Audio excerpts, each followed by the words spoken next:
ప్రభు అయిన యేసుక్రీస్తు నామములో మీకు సమాధానం కలుగునుగాక. షలోమ్. ఈ ఉదయకాల సమయంలో ఒక ప్రాముఖ్యమైన మాట చెప్తాను, జాగ్రత్తగా వినండి.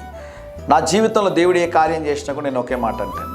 నేను చెప్పే మాట ఏంటి అంటే, నా స్థితికి స్తోమతకు మించినటువంటి కార్యము మీరు చేసినందుకు మీకు స్తోత్రం ప్రభు అంటాను.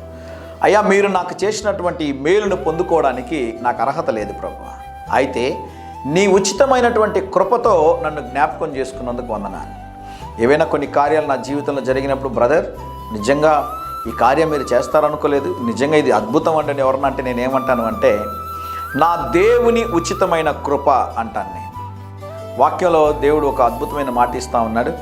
నా కృప నిన్ను విడచిపోదు, పర్వతములు తొలగినను మెట్టలు తత్తరిల్లినను నా కృప నిన్ను విడిచిపోదు అంటాడు. ఈరోజు నేను ప్రాణాలతో ఉన్నాను అంటే, ఈరోజు నేను దేవుని సేవ చేస్తున్నానంటే, ఈరోజు నన్ను దేవుడు వాడుకుంటూ ఉన్నారు అంటే దానికి కారణం ఏంటి అంటే, దేవుని కృప మాత్రమే దేవుని సేవకుడిగా తెలియజేస్తున్నాను. కేవలం దేవుని యొక్క కృప. ఆయన కృపతో నన్ను జ్ఞాపకం చేసుకున్నాడు, ఆయన కృపతో నాకు సహాయం చేస్తున్నాడు, ఆయన కృపతో నన్ను నడిపిస్తూ ఉన్నాడు. ఆయన సేవ చేయడానికి, ఆయన వాక్యం ప్రకటించడానికి, పరిచర్యలో ఇన్ని అద్భుతాలు చూడడానికి నేను యోగ్యుణ్ణి కాదు. అయితే దేవుని యొక్క ఉచితమైన కృప ద్వారా దేవుడు నన్ను వాడుకుంటున్నాడని ఉదయకాల సమయంలో తెలియజేస్తూ ఉన్నాను. మీరు జ్ఞాపకం చేసుకోవాల్సిన విషయం ఏంటో తెలుసా?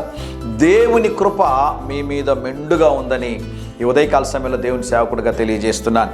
యాకోబు రాసిన పత్రిక 4వ అధ్యాయం 6వ వచనంలో, ఆయన ఎక్కువ కృపనిచ్చును. దేవుని నామానికి స్తోత్రం కలుగునుగాక. ఈ ఉదయం ఎవరైతే ప్రార్థన చేస్తున్నారో మిమ్మల్ని జ్ఞాపకం చేసుకుంటున్నారు. దేవుడు ఆయన కృపతో మిమ్మల్ని జ్ఞాపకము చేసుకొని మీ జీవితంలో ఉన్న ప్రతి బంధకముల నుంచి మీకు విడుదల దయచేసి మెండైన ఆశీర్వాదాల దీవెనలు మీ మీద కుమ్మరించి బలమైన కార్యములు దేవుడు మీ జీవితంలో జరిగించునుగాక. ధైర్యంగా ఈ దినాన్ని ఎదుర్కోండి. దేవుని సన్నిధి మీకు తోడుగా వచ్చునుగాక. ప్రియ పరలోకపు తండ్రి, మీ కృపతో మమ్మల్ని జ్ఞాపకం చేసుకుని నడిపించమని యేసు నామములో ప్రార్థిస్తున్నాము తండ్రి. Amen, amen.